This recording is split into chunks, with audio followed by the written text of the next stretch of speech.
Afternoon, ladies and gents, and hope you're all well. And I want to take us back in time to the 4th of October 1936 to Oswald Mosley and the Battle of Cable Street.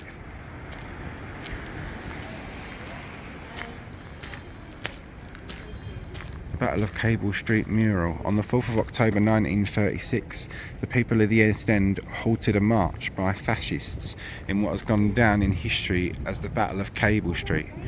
People from the Jewish community, communists, trade unionists, Labour Party members, Irish dockers and labourers joined forces to oppose the march through Stepney, planned by Sir Oswald Mosley, leader of the British Union of Fascists, BUF, and thousands of his followers, known as black shirts. Their uniforms echoed those used by their counterparts in Italy and Germany, and the arm-raised salute was used as a symbol of their political allegiance. The planned route was through an impoverished area in a high concentration of Jewish residents and was seen as a deliberate provocation.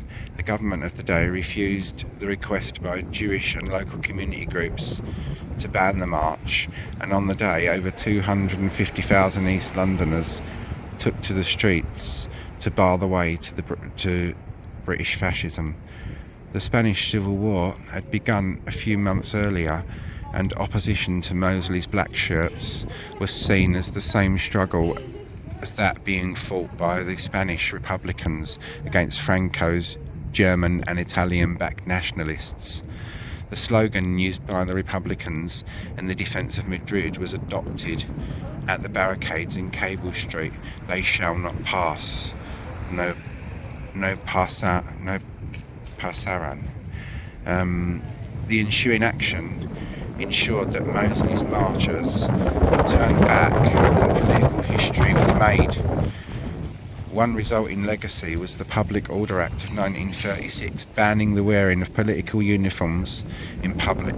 More importantly, on the day itself, the fascists did not pass, and the people of the East End played a crucial role in the defeat of organised British fascism for decades to come. The mural on the west wall of St George's Town Hall was commissioned to commemorate the events of 1936. Work was started in 1976 by artist Dave Binnington, whose designs were partly inspired by the famous Mexican mural artists David Alfaro Cinqueros and Diego Rivera. There were setbacks with several acts of vandalism on the work in progress, and Dave was unable to complete the project. The work was taken up by artists Paul Butler, Ray Walker and Desmond Woodford, who brought their own skills, designs and ideas to the project whilst achieving a stylistic unity. The mural was finally completed in 1983. The finished work measures approximately 17 times 18 metres and has become an important pictorial document with both historic and artistic significance. Since its completion, particular areas of the mural have required attention, but by 2011 it was in need of major restoration, including repairs to the render on which it sits. As guardians of the mural, Tower Hamlets Council commissioned the necessary works and funds were secured for a planning contribution from property developers Ballymore. Hearst Conservation were appointed to do the restoration works along with Paul Butler, one of the original artists who carried out the necessary repainting.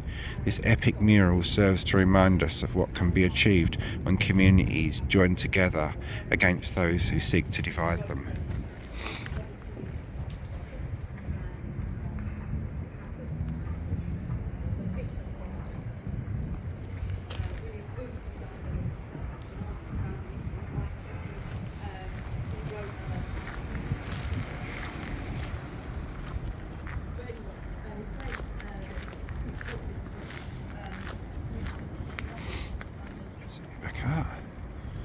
There we go.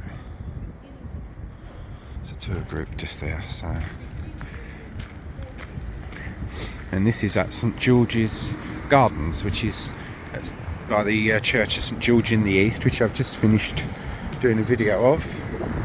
And this mural is on the side of Tower Hamlets Register Office, or what is now Tower Hamlets Register Office.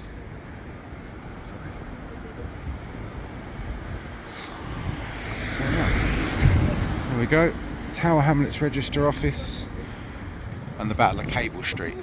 Hope you all found that interesting, guys and girls. If you did, please give it a like and a share. Thanks very much for watching. Passing the Tower of London, 5,000 fascists rally to their mobilization for the much advertised march through the East End. And Sir Oswald Mosley, black shirt leader, arrives at Royal Mint Street to inspect his followers. In Stepney, thousands of East Enders prepare to resist the invasion, barricading the path the fascists will take. 6,000 police are already concentrated in the area. Others are rushed to reinforce them. Communists, Labourites and Jews jam the fascist route, resisting the peaceful efforts of the outnumbered police to clear the way. Incensed by black shirt, anti-red, anti-Jew propaganda, 5 East End boroughs unsuccessfully petitioned the Home Office to forbid the march. Now the crowd take matters into their own hands. Mounted police come to their colleagues' help. Batons are drawn and heads broken as the anti-fascist demonstrators resist efforts to disperse them.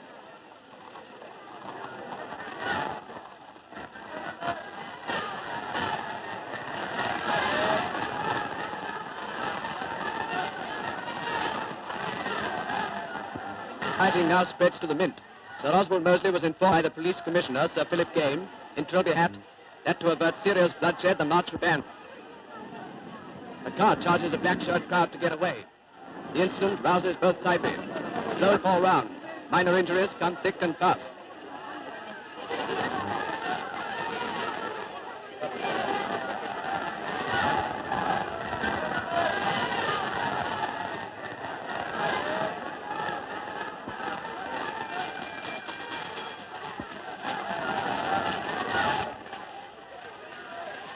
Altogether, 84 rioters are taken into custody, while the police firmly prevent the battle from taking an uglier turn.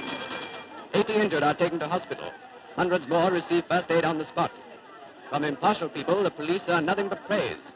So does Sir Philip Game in banning the march. Firm action by the Commissioner and his men undoubtedly averted bloodshed on a scale more terrible than London has ever witnessed.